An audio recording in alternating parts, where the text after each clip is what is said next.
Valentine ആഴ്ച പ്രമാണിച്ച് തിയേറ്ററുകളിലേക്ക് എത്തിയ മലയാളത്തിലെ ഏറ്റവും പുതിയ വൻ വിജയത്തിലേക്ക് കുതിക്കുന്ന സിനിമയാണല്ലോ പ്രേമലു. ഇപ്പോഴത്തെ വാലന്റൈൻ ദിനത്തിലെ പ്രേമലു എന്ന സിനിമയുടെ ബോക്സ് ഓഫീസ് കണക്കുകൾ, എസ്റ്റിമേറ്റ് കണക്കുകൾ, ട്രാക്കിംഗ് കളക്ഷൻ റിപ്പോർട്ടെല്ലാം തന്നെ പുറത്തു വന്നിരിക്കുകയാണ്. ഗിരീഷ് ഏടിയുടെ സംവിധാനത്തിൽ നെസ്ലൻ, മമിത ബൈജു തുടങ്ങിയവർ പ്രധാന റോളുകളിലെത്തിയ പ്രേമലു എന്ന സിനിമയ്ക്ക് വാലന്റൈൻ ദിനവും മികച്ച ദിവസമായി മാറിയിരിക്കുകയാണ്. പക്ഷേ ഇന്നലെ നാം പ്രതീക്ഷിച്ച പോലെ തിങ്കളാഴ്ച ദിവസത്തേക്കാൾ കൂടുതൽ കളക്ഷൻ ചൊവ്വാഴ്ച ലഭ്യമായതുപോലെ ചൊവ്വാഴ്ചയേക്കാൾ കൂടുതൽ കളക്ഷൻ ഇന്ന് ബുധനാഴ്ച ദിവസം പ്രേമലു എന്ന സിനിമയ്ക്ക് കേരളത്തിൽ ലഭ്യമാകില്ല. അത് ശരിവയ്ക്കുന്ന ഒരു ട്രാക്കിംഗ് കളക്ഷനാണ് നമുക്ക് കാണാനായിട്ട് കഴിഞ്ഞിരിക്കുന്നത്.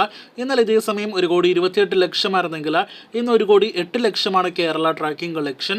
അപ്പോൾ ഇന്നലത്തേക്കാൾ കുറവായിരിക്കും പ്രണയ ദിനത്തിലെ, വാലന്റൈൻ ദിനത്തിലെ സിനിമയുടെ Kerala box office gross collection.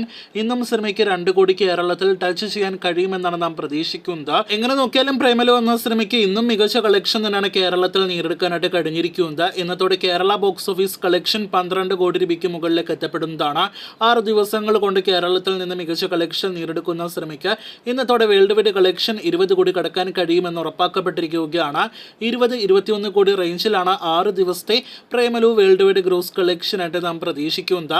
നാളെ സിനിമയുടെ 7ാം ദിവസമാണ്. ഒരാഴ്ച തിയേറ്ററുകളിൽ പിന്നിടാനായിട്ട് ഒരുങ്ങുന്ന സിനിമ വൻ തരംഗമായിട്ട് തിയേറ്ററുകളിൽ ഓടുകയാണ്. ഇതിനിടയിൽ 5-10 കോടി റേഞ്ചിൽ ബഡ്ജറ്റിൽ തിയേറ്ററുകളിലേക്ക് എത്തിയ സിനിമ അന്യ സംസ്ഥാനങ്ങളിലടക്കം ചിത്രീകരിച്ച സിനിമ തിയേറ്ററുകളിൽ ഈ വർഷത്തിലെ കേരള ബോക്സ് ഓഫീസിലെ 3ാമത്തെ ഹിറ്റ് സ്റ്റാറ്റസ് ടാഗും നേടിയെടുത്തിരിക്കുകയാണ്. ഇനി സൂപ്പർ ഹിറ്റും കടന്ന ബ്ലോക്ക് ബസ്റ്ററിലേക്ക് സിനിമ എത്തുവാനായിട്ടാണ് നാം കാത്തിരിക്കുന്നത്. അബ്രഹാം ഓസ്ലർ, ഒപ്പം തന്നെ ക്യാപ്റ്റൻ മില്ലർ എന്നീ സിനിമകൾക്ക് ശേഷം കേരള ബോക്സ് ഓഫീസിൽ വിജയിച്ച പ്രേമലു എന്ന സിനിമയുടെ കൂടുതൽ ബോക്സ് ഓഫീസ് റിപ്പോർട്ടുകൾക്കായിട്ട് കാത്തിരിക്കൂ.